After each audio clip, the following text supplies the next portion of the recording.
യേശുവിന്റെ നാമത്തിൽ നിങ്ങളെ വാഴ്ത്തുന്നു. പ്രിയപ്പെട്ടവരെ, എങ്ങനെയിരിക്കുന്നു? നന്നായിരിക്കുന്നുവോ? ഈ ദിവസം നിങ്ങൾക്ക് അനുഗ്രഹമുള്ള ഒരു ദിവസമാണ്.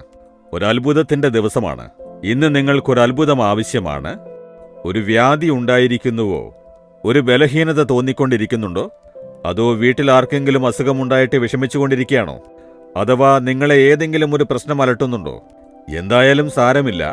അത്ഭുതം ചെയ്യുന്ന ദൈവമുള്ളപ്പോൾ എല്ലാം കടന്നു പോകാനാകും. ഒരതിശയം നടക്കും. ഇന്ന് ദൈവം നിങ്ങൾക്കൊരു വാക്ക് തരുന്നു. അതെന്താണെന്നറിയാമോ?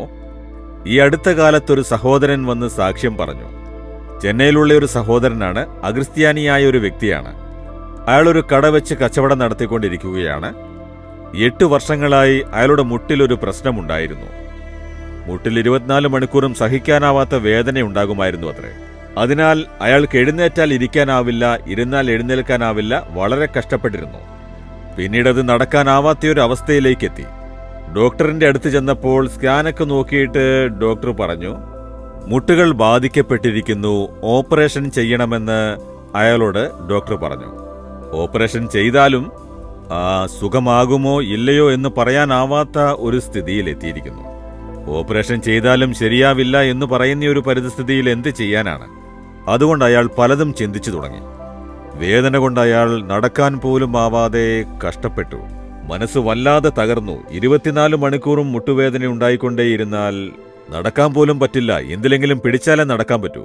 അങ്ങനെയുള്ള ഒരു അവസ്ഥ, വേദനാജനകമായ ഒരു അവസ്ഥയിലെത്തി. ആ സമയത്ത് അയാൾ സെൽഫോണിൽ വെറുതെ ഇങ്ങനെ നോക്കിക്കൊണ്ടിരുന്നപ്പോൾ, സെൽഫോണിൽ അയാൾ വെറുതെ ഓരോന്ന് നോക്കിക്കൊണ്ടിരിക്കുകയായിരുന്നു. അപ്പോൾ അതിൽ നമ്മുടെ പ്രോഗ്രാം കണ്ടു. ഞാൻ ടിവിയിൽ കൊടുത്ത സന്ദേശം അത് സോഷ്യൽ മീഡിയയിൽ ഇടുന്നില്ലേ? ആ സന്ദേശം കേട്ട് ആരാണ് ഇയാൾ, ഒന്ന് കേട്ടു നോക്കാം എന്ന് പറഞ്ഞ് കേട്ടപ്പോൾ അന്നൊരു വചനം ഞാൻ വായിച്ചിരുന്നു. യിരെമ്യാവ് 30-ാം അധ്യായം 17-ാം വാക്യം. ഞാൻ നിന്റെ മുറിവുകളെ പൊറുപ്പിച്ച് നിനക്ക് ആരോഗ്യം വരുത്തുമെന്ന് യഹോവയുടെ അരുളപ്പാട്. അന്ന് ഞാൻ ഈ വചനമാണ് വായിച്ചിരുന്നത്. അതയാള് സെൽഫോണിൽ കേട്ടില്ലേ? ഇതെനിക്കായി പറഞ്ഞതുപോലുണ്ടല്ലോ, നിനക്ക് ആരോഗ്യം വരുത്തി നിന്റെ മുറിവുകളെ പൊറുപ്പിക്കും എന്ന് യേശു പറയുന്നു. അപ്പോൾ എനിക്ക് ആരോഗ്യം തരുന്ന ഒരു ദൈവമുണ്ടോ? എന്റെ മുറിവുകളെ ഉണക്കുന്ന ഒരു ദൈവമുണ്ടോ എന്ന സന്ദേശം തുടർന്ന് കേട്ടപ്പോൾ അയാളുടെ ഉള്ളിൽ യേശുവിന്റെ മേലൊരു വിശ്വാസമുണ്ടായി. ശരി, ഞാൻ എത്രയോ ദൈവങ്ങളോട് അപേക്ഷിച്ചു നോക്കി.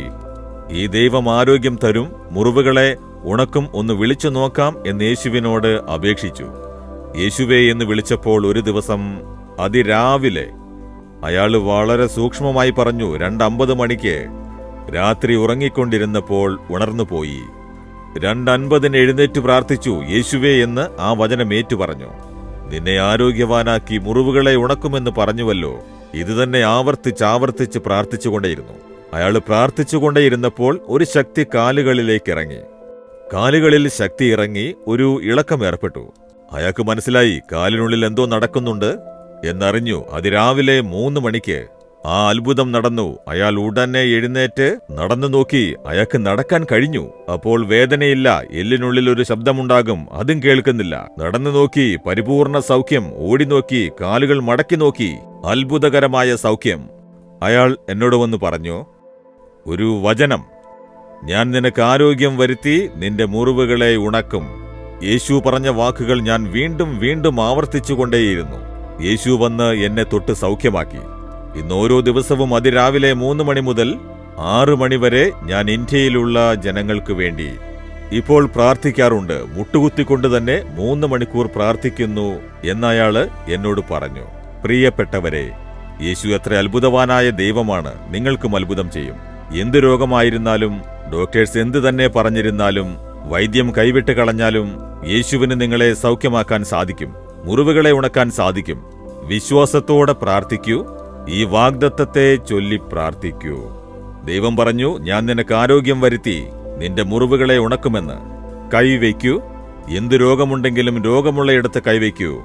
അല്ലെങ്കിൽ കുടുംബത്തിൽ ആർക്കെങ്കിലും വ്യാധിയുണ്ടെങ്കിൽ അവരെ ഓർത്ത് കൈവയ്ക്കൂ.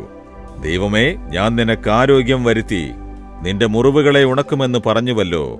ആ വാഗ്ദത്തപ്രകാരം യേശുവിന്റെ നാമത്തിൽ ഇപ്പോൾ തന്നെ എനിക്ക് ആരോഗ്യമുണ്ടാകട്ടെ. ഇപ്പോൾ തന്നെ എന്റെ പ്രിയപ്പെട്ടവർക്ക് ആരോഗ്യമുണ്ടാകട്ടെ.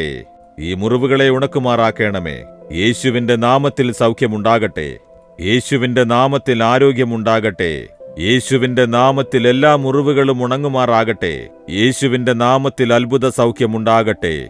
ഞാൻ വിശ്വസിക്കുന്നു, ഇന്ന് തന്നെ അത്ഭുതത്തെ ഏറ്റുവാങ്ങുന്നു. യേശുവിന്റെ നാമത്തിൽ ആമേൻ, ആമേൻ. Jesus readings Malayalam YouTube channel subscribe ചെയ്യുക. ബെൽ ഐക്കോൺ ക്ലിക്ക് ചെയ്യുക. ഞങ്ങളുടെ ദൈനംദിന പ്രോഗ്രാമുകളെക്കുറിച്ചുള്ള അപ്ഡേറ്റ് ലഭിക്കുവാൻ